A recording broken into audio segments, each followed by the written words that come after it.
کا ایک اور حملہ ایرانی میڈیا یہ بتا رہا ہے ایرانی علاقوں پر حملے کیے گئے ہیں۔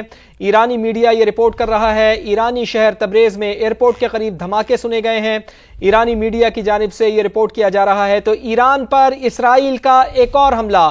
الصبح ایران نے حملہ کیا تھا، اس کے بعد خاموشی تھی جس کا جواب ایران نے اپنے ڈرون سے دیا تھا۔ اب یہ خبر آ رہی ہے کہ ایران کے شمالی علاقوں پر حملے کیے گئے ہیں۔ ایرانی میڈیا یہ بتا رہا ہے کہ ایرانی شہر تبریز میں ایئرپورٹ کے قریب دھماکے سنے گئے ہیں تو ایران کو ایک بار پھر نشانہ بنایا گیا ہے، حملہ کیا گیا ہے۔ ایران پر اسرائیل نے ایک اور حملہ کیا ہے، ایران کے شمالی علاقوں پر حملے کیے گئے ہیں۔ ایرانی میڈیا یہ رپورٹ کر رہا ہے ایرانی شہر تبریز بتایا جاتا ہے جہاں ایئرپورٹ کے قریب دھماکے سنے گئے ہیں۔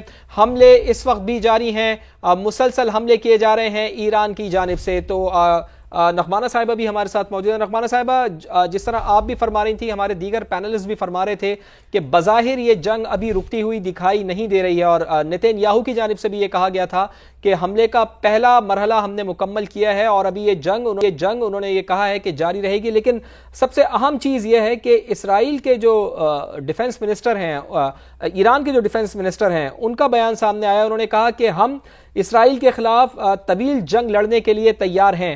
تو اب آپ سمجھتی ہیں کہ مسلسل جب ایران کے اوپر حملے کیے جا رہے ہیں اسرائیل کی جانب سے تو اسرائیل اب جواب دے گا، اور جواب اس کو کہاں آپ سمجھتی ہیں کہ کیا اس کے ٹارگٹس ہوں گے؟ کیا جو خطے میں امریکی بیسز ہیں ان کو وہ ٹارگٹ کرے گا یا پھر براہ راست اسرائیل پر حملہ کر کے جواب دے گا؟ میری ناقص رائے میں تو میرا خیال ہے کہ شاید ایران ابھی جو آپ نے فرسٹ آپشن دیا ہے کہ وہ امریکہ کے کسی اڈے پہ یا ان کے بیسس پہ حملہ کرے، وہ میرا خیال ہے ایران شاید اس طرح کا نی جرک ری ایکشن ابھی نہ کرے، کیونکہ وہ پھر ایک اور لیول کی ایسکیلیشن ہو جائے گی۔ اور تو میرا خیال ہے کہ وہ سمجھدار لوگ ہیں، اسٹریٹجکلی سوچ سمجھ کے کریں گے، اور شاید پہلے وہ اسرائیل ہی کو جواب دے۔ اس میں ظاہر سی بات ہے پہلے تو ان کی فوجی تنصیبات ہوں گی، اور کیونکہ اسرائیل نے ان کے لیڈرشپ کو بھی ٹارگٹ کیا ہے، ان کی فوجیوں کو بھی ٹارگٹ کیا ہے، پروفیسرز کو بھی ٹارگٹ کیا ہے، تو یہ بھی ہو سکتا ہے کہ وہ ان کی نیوکلیئر انسٹالیشنز کو بھی ٹارگٹ کرنے کی کوشش اتنے کامیاب ہوتے ہیں that remains to be seen. کیونکہ پچھلی دفعہ جب آپ نے دیکھا تھا کہ یہ جھڑپ ہوئی تھی، کانفلکٹ ہوا تھا اور ایران نے ڈرونز بھیجے تھے، تو اسرائیل چند دن تو بالکل خاموش رہا تھا، کیونکہ خبریں تھی کہ اس نے ایرانی ڈرونز نے کافی زیادہ نقصان پہنچایا ہے۔ لیکن 2-3 دن رک کے اس نے کہا کہ نہیں، وہ تو ہم نے ناکارہ بنا دیے اور ان کو کمپرومائز کر دیا تھا اور نیوٹرلائز کر دیا تھا۔ اور اس کے بعد جو انہوں نے میزائل اٹیک کیا تھا ایران نے، اس کی بھی تفصیلات اسرائیل سے بالکل کوئی خاص سکیچی سی نکلی ہیں، زیادہ نہیں نکلی۔ بالکل ایک کمپیریزن کرنا یا ایک وہ اسیس کرنا اچھی طریقے سے کہ ایران کی ایکچوئل کیپیبلٹی کتنی ہے اور اس کے پاس ایکچولی کیا کیا چیزیں موجود ہیں، کیونکہ بہت سارا تو دیکھیں ان کا تو سارا انڈیجنس بنا ہوا حساب کتاب ہے، ویسٹرن تو نہیں ہے، تھوڑا سا رشین ہے، باقی انڈیجنس ہے۔ تو اب بالکل وثوق سے تو یہ نہیں کہا جا سکتا کہ وہ کس انٹینسٹی کا حملہ کریں گے، لیکن نوئنگ ایران اینڈ نوئنگ کہ وہ ماسٹرز آف برنکمین شپ ہیں، تو وہ جواب تو کوئی ضرور دیں گے، کیونکہ آئی تھنک اگر وہ تکڑا جواب نہیں دیں گے تو ان کی اپنی کریڈیبلٹی، اسٹینڈنگ، اسٹریٹجک ویلیو خطے کے اندر تھوڑی کمپرومائز ہوتی نظر آئی۔ بالکل یہی درست بات ہے۔ نغمان صاحبہ ساتھی موجود رہے گا، چونکہ بیرسٹر راشد اسلم صاحب بھی ہمیں جوائن کر چکے، انہیں بھی شامل گفتگو دینے کے لیے۔ جیسے کہ اب سے کچھ دیر پہلے ہی بیرسٹر صاحب ہم نے سما کے ناظرین تک یہ خبر پہنچائی کہ ایرانی شہر تبریز میں ایئرپورٹ کے قریب دھماکے سنے گئے ہیں، ویری ریسنٹلی ابھی رپورٹ ہو رہے ہیں، تو ہم یہ اپڈیٹ بھی کر رہے ہیں۔ انتہائی اہم سوال تو یہاں پر یہ بھی اٹھتا ہے کہ جو مینٹل اپروچ ہوتی ہے وہ بڑی اہم ہوتی ہے اس تمام تر سینیریو میں۔ آپ کیا سمجھتے ہیں بیرسٹر صاحب کہ اس تمام تر سچویشن کو دیکھتے ہوئے سمجھتے ہیں کہ عوام الناس کی نفسیات سے کھیلنے کی بھی کوشش کی جاتی ہے، پینک پھیلانے کی، اس طرح کی سچویشن کریٹ کرنے کی کہ اس تمام تر سچویشن میں رہتے ہوئے ایک پینک سا پھیلے اور پھر ایونچولی اپنے مقاصد کو حاصل کیا جائے؟ اسے کیسا انالائز کریں گے آپ؟ جی بہت شکریہ۔ دیکھیں ابھی جو ریسنٹ اٹیک ہوا ہے اس کو اگر دیکھیں تو اس میں obviously 6 میجر سٹیز پہ حملے ہوئے ہیں. اس میں بھی ٹارگیٹڈ کلنگ ہوئی ہیں. سائنسدانوں کو مارا گیا, ملٹری آفیشلز, جو ٹاپ ملٹری آفیشلز کو مارا گیا, اور اس کے علاوہ جو نیوکلیئر ہیڈز یہاں پہ تھے ان کو اٹیک کیا گیا. اب اس میں نارملی یہ لیبنان والا ہی یہ سیم سینیریو ہے جو اسرائیل نے یہاں پہ ایران میں یوز کیا ہے, بٹ وہ یوز کرنے سے پہلے جو بیسز ہیں اس کی وہ بڑی کمزور ہیں. اس میں وہ جو بات کر رہے ہیں کہ انٹرنیشنل اٹامک انرجی ایجنسی کی رپورٹ کے مطابق, جو واچ ڈاگ کی رپورٹ, وہ تو ابھی اسی ویک میں آئی ہے, ریسنٹ رپورٹ ہے. وہ سب سے پہلے تو اس کی ویلیڈیٹی پہ کوشچن ہے. وہ جو بات رپورٹ میں کر رہے ہیں کہ 60% سے زیادہ اس کی انریچمنٹ ہو رہی ہے, جو کہ نیوکلیئر جسے 9 بام بن سکتے ہیں within week to 1 month, یہ ٹائم فریم انہوں نے دیا. اب یہ ہے کہ یہ تو واچ ڈاگ کی رپورٹ ہے, ان کے پاس اس پہ آیا کہ انہوں نے اس پہ وزٹ کیا. اگر کوئی ایسی بات ہوئی تھی تو انہوں نے وزٹ کے لیے اپلائی کیا ایران کو, اگر نہیں کیا تو وہ کیوں نہیں کیا. اور یہ بہت پری میچور حملہ تھا, یہ اسی طرح کا حملہ تھا جیسے انڈیا نے پہلگام کے واقعے پہ فوراً حملہ کر دیا تھا. اس میں بیسیکلی اگر کوئی ذمہ دار اسٹیٹ ہوتی تو سب سے پہلے یونائٹڈ نیشن سیکورٹی کونسل میں اجلاس طلب کرتی کہ بھئی یہ رپورٹ آئی ہے, اس کی بیس پہ ہم بات کرنا چاہتے ہیں. اس کے بعد پھر آگے حملے کی طرف جاتے اگر کوئی اپروول ہوتی. اوبیسلی اسرائیل نے پہلے بھی انٹرنیشنل جو لاز ہیں اس کو وائلیٹ کیا, جیسے ICJ کی رولنگ تھی اس کو وائلیٹ کیا, جس میں غزہ پہ رولنگ تھی, کلیئر رولنگ تھی.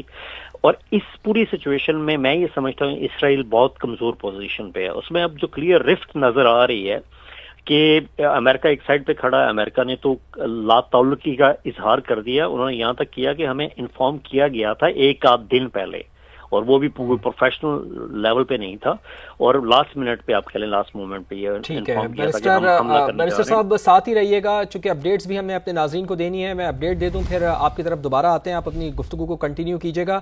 کہ ایران پر اسرائیل کا ایک اور حملہ, ایرانی میڈیا یہ رپورٹ کر رہا ہے, مناظر میں بھی آپ دیکھ سکتے ہیں کہ ایران کے شمالی علاقوں پر حملے کیے گئے ہیں. ایرانی شہر تبریز میں ایئرپورٹ کے قریب دھماکے بھی سنے گئے ہیں. تبریز میں ایئرپورٹ اور ایئر بیس کو نشانہ بنایا گیا ہے, غیر ملکی میڈیا کی جانب سے ایسا بتایا گیا ہے. تو یہ مناظر بھی آپ دیکھ رہے ہیں کہ دھوئیں کے بادل بھی اٹھتے ہوئے دکھائی دے رہے ہیں. یہ ایئرپورٹ اور ایئر بیس کے اطراف کا علاقہ ہے. بیرسٹر راشد صاحب, ایک تو آپ اپنی گفتگو کو کنٹینیو کیجیے گا, اور دوسرا یہ بھی فرمائیے گا کہ جو عالمی قوانین ہیں اس کی کس حد تک سنگین خلاف ورزی کی جا رہی ہے اسرائیل کی جانب سے ان حملوں کے نتیجے میں. دیکھیں, اس میں جو یونائٹڈ نیشنز کا چارٹر کا آرٹیکل 51 ہے وہ اس میں بہت کلیئر ہے کہ اگر آپ کسی بھی اسٹیٹ پہ اس طرح حملہ کرتے ہیں, اٹیک کرتے ہیں, ان کی سوورینٹی کو خطرے میں ڈالتے ہیں, تو اوبیسلی وہ ایک انٹرنیشنل ایکٹ کے تحت جو ایک جرم ہے, اس میں ایران کے پاس پورا حق ہے کہ اس کو پراپرلی رسپونڈ کر سکتے ہیں. بٹ اب ایران پہ ہے کہ وہ اس کو رسپونڈ کرتے ہیں تو کس طرح کرتے ہیں. اس وقت جو سچویشن ہے اس میں ایران کی ملٹری لیڈرشپ آلموسٹ جو اوپر والی ہے وہ ختم ہو گئی ہے. آفٹر دیٹ ان کے سائنسدان, جو مین سائنسدان تھے, ان کو اٹیک کر کے مار دیا گیا ہے. اور یہ ایک بڑی اوبیسلی ایک سیریس بات ہے. اس میں اگر ایران اس کو پوری طرح اس سچویشن سے باہر آنے کی کوشش بھی کرتا ہے تو اس کو ایٹ لیسٹ 1 سے 2 ویکس چاہیے. تو مجھے یہ لگتا ہے کہ ایران ابھی ڈی ایسکیلیشن کی طرف جائے گا. اس کا ایک اور اگر آپ دیکھیں کہ انہوں نے ابھی یونائٹڈ نیشن سیکورٹی کونسل میں کہا کہ اجلاس بلائیں اس بات پہ. ایران نے اگر انہیں اٹیک کرنا ہوتا تو یونائٹڈ نیشن سیکورٹی کونسل کی طرف نہ جاتے. تو یہ ڈی ایسکیلیشن کی طرف جائے گا اس تک جب وہ اپنے آپ کو پراپرلی دوبارہ اپنے جو بھی لیڈرز ہیں آرمی کے یا آرمی کے جو جنرلز ہیں ان کو اپوائنٹ کرے, سائنسدانوں کو واپس لائے اس جگہ پہ. بیکاز ان کا جو پروجیکٹ تھا وہ بڑا اہم تھا جس کو نشانہ بنایا گیا. اب اس میں ایک اور جو اہم بات ہے جو میں آپ کے توسط سے بتانا چاہتا ہوں کہ اس میں جو ریڈیشن, اگر اٹیک کیا گیا تو ریڈیشن کا لیول کیا ہے اس وقت وہاں پہ, جہاں پہ جو ساؤتھ میں اٹیک کیا گیا ہے اپنا تہران کے 140 مائلز پہ وہ ہے کہ دوری پہ ہے. تو ریڈیشن تو وہاں کی جو پبلک ہے, جو عام لوگ ہیں, ان کو بھی نقصان پہنچا سکتی ہے. اس پہ آئیے, اور اس حوالے سے بیرسٹر صاحب عالمی قوانین اس حوالے سے کیا کہتے ہیں؟ جی میں اسی طرف آ رہا ہوں. اس میں بیسیکلی obviously یہ بہت بڑا جرم ہوتا ہے کسی بھی اسٹیٹ کے لیے کہ وہ وہاں پہ عام رہنے والے لوگوں کے لیے اس طرح کی مشکل پیدا کر دیں گے, ان کی جان کو خطرے میں ڈال دیں. اور یہ انٹرنیشنل قوانین کی بھی خلاف ورزی ہے, یہ جرم بھی ہے, اس کو آگے انٹرنیشنل کورٹ میں بھی لے کے جا سکتا ہے. بٹ اس میں ایک اہم بات یہ ہے کہ IAEA نے جب رابطہ کیا, انٹرنیشنل اٹامک ایجنسی نے جب رابطہ کیا ایران سے, تو انہوں نے کہا کہ ریڈیشن لیول اس وقت تک اس حد تک نہیں بڑھا. obviously اس پہ کوئی کنکریٹ اوپینین ابھی تک سامنے نہیں آئی کسی بھی مستند ذرائع سے. بٹ یہ ہے کہ یہ ایک ڈینجرس سچویشن ہے، یہ ایک ایسی بات ہے کہ جو ایک خطرناک قسم کی مثال قائم کر رہا ہے اسرائیل، کیونکہ آج تک کبھی نہیں ہوا کہ کسی بھی اسٹیٹ نے، کسی بھی ملک نے کسی ریاست کے ایٹامک جو اثاثے ہوں اس کو اٹیک کیا ہو۔ تو میں یہ سمجھتا ہوں کہ اس پہ obviously ایک تو ان کا اچھا فیصلہ ہے کہ وہ یونائٹڈ نیشن سیکیورٹی کونسل میں جا رہے ہیں، بٹ ایک اور اہم بات یہ ہے کہ اگر یہ جنگ پرولونگ ہوتی ہے، اگر ایران اس میں فیصلہ کرتا ہے کہ ہم نے جنگ لڑنی ہے، تو obviously رشیا اس کو بیک کرے گا، بیکاز رشیا نے اور بھی بہت سارے کردار ریسنٹلی ادا کیے ہیں۔ دوسری بات یہ ہے کہ کلیئر رفٹ ہے اس وقت کہ یورپین یونین میں اور امریکہ میں، امریکہ ہو سکتا ہے اسرائیل کو سپورٹ کرے، یورپین یونین تھوڑی سی سپورٹ کرنے میں اس وقت آگے نہیں ہے، کیونکہ پچھلے 2 ویک میں جو ڈیولپمنٹ ہوئی ہے غزہ میں کہ یورپین یونین نے اسٹریٹ فارورڈ اسٹرکٹلی یہ کہا کہ اسرائیل اس کو سٹاپ کرے جب وہاں پہ خوراک کی بندش پہ بات ہوئی تھی۔ تو اس پورے سچویشن میں مجھے یہ لگتا ہے کہ اسرائیل کافی حد تک تنہا ہو جائے گا اور یہ اس کا غلط ایکٹ ہوئے گا۔ ایک اور آخری بات آپ کے ریفرنس ہے کہ وہاں پہ اسرائیل میں ود ان اسرائیل یہ پرابلم اس وقت آ رہی ہے کہ نیتن یاہو کی پاپولیرٹی کا گراف بہت نیچے گرا ہوا ہے، اور کچھ باتیں یہ بھی آ رہی ہیں، کچھ یہ بھی انالیسس ہو سکتے ہیں کہ پاپولیرٹی کو دوبارہ گین کرنے کے لیے وہ اپنے آپ کو دوبارہ پرائم منسٹر کے عہدے پہ قائم رکھنے کے لیے ایران میں اپنے آپ کو انگیج کیا ہو۔ بالکل ٹھیک۔